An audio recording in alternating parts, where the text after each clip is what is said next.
பெருமக்களை நிறைவாக இன்னைக்கு எத்தனையோ பேர் இங்க இருக்கிறவங்களோட கணவன் வெளிநாட்டுல இருக்கலாம். ஆனா வெளிநாட்டுல இருந்தாலும் தான் கட்டின புருஷனை மட்டுமே நினைச்சு வாழ்வோம். கற்பனையில கூட தமிழச்சிங்கிறத ஒரு புதுக்கவிஞன் அழகா எழுதியிருப்பான். உழுதவன் கணக்கு பார்த்தா உழப்பு கூட மிஞ்சாதுன்னு புழுதிய தட்டிட்டு பொறப்புற வெளிநாடுன்னு சொன்னீங்க. கூழோ கஞ்சியோ கூடி இருப்போம்னு நான் அழுதேன். அழுகைய நிறுத்துக்குள்ளன்னு அடுக்குனீங்க வசனத்தை. 100 தென்னை மத்தியில மெத்த வீடொன்னு கட்டணும், பக்கத்துல படகு காரொன்னு நிக்கணும், கடகண்ணி வச்சு காசு பணம் சேர்க்கணும், உனக்கு 100 பவுனோட ஓடி வர்றோம் பாரு புள்ளன்னு சொல்லிட்டு புறப்புட்டீங்க. ஏன் தர ஏரோப்ளேன்ல பறக்கையில தரையில கடந்து தவியா தவிக்குது ஏன் மனசு. மாட்டு சாணத்தை கூட தேய்ச்சு குளிப்பாட்ட மனசு ஒப்பாதவன் இங்க கக்கூசு கழுவுறன்னு கண்ணீர் விட்டீங்க. ஒரு நாள் ஓட்டல்ல வேலை பாக்குறேன்னு சொன்னீங்க, மூடி முழிக்கிறதுக்குள்ள வருஷம் 3 ஆயிருச்சு. அனுப்புன பணமெல்லாம் கடனுக்கே சரியா போச்சு. நீங்க கொடுத்த காசுல ஊர் எல்லையில ஒரு காணி நல வாங்கி தேரோடு இலைவிலையில் தென்னை 100 நட்டு புட்டேன். போரு வச்சு உள்ளையெல்லாம் வளர்க்கிறேன், கொழு கொழுன்னு வளருதையா, குருத்தெல்லாம் சிரிக்குதையா, வந்து பாரியான்னு நான் சொன்னா அடி கூறு கட்டவளே வீடு ஒண்ணு கட்டுடின்னு சொன்னீங்க.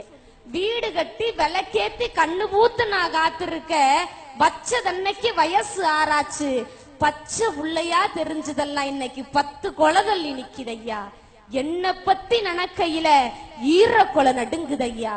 ஏன் வயிறு பொட்டக்காரா போறதுக்குள்ள புறப்பட்டு வாருமையா.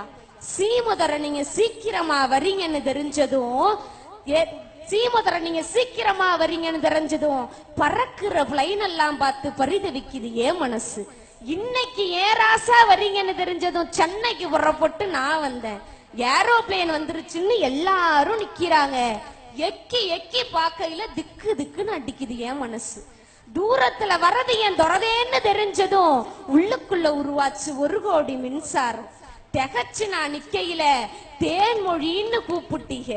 வயச வித்து இதெல்லாம் வாங்கி வந்திருக்கிறது தெரிஞ்சு நான் அழுகிறது தெரியாம அத்தா நான் வந்துட்டேன்னு ஆறுதல் சொல்றீங்க. 100 பவுன் பீரோல பத்திரமா தூங்குது, மெத்த வீடும் கட்டியாச்சு, பக்கத்துல படகு காரும் நிக்குது. இளமைய வித்தபடி இதெல்லாம் என்னத்துக்கு. தூரதேசம் போனவரே எனக்கு தூரம் நின்னு நாளாச்சு. மாமா நீ கடை திறக்க போறோம்னு சொல்ற, என் கருப்பை செத்த கதைய நான் யாருகிட்ட சொல்லி எழ. என்னாட்டம் பொண்ணுகளா இனியாச்சும் பொல்லாத சீமைக்கு போறேன்னு சொல்றவனுக்கு ஒருபோதும் பொண்டாட்டியா போயிராதீங்கன்னு எழுதனா ஒரு கதை. ஆஹா ஆஹா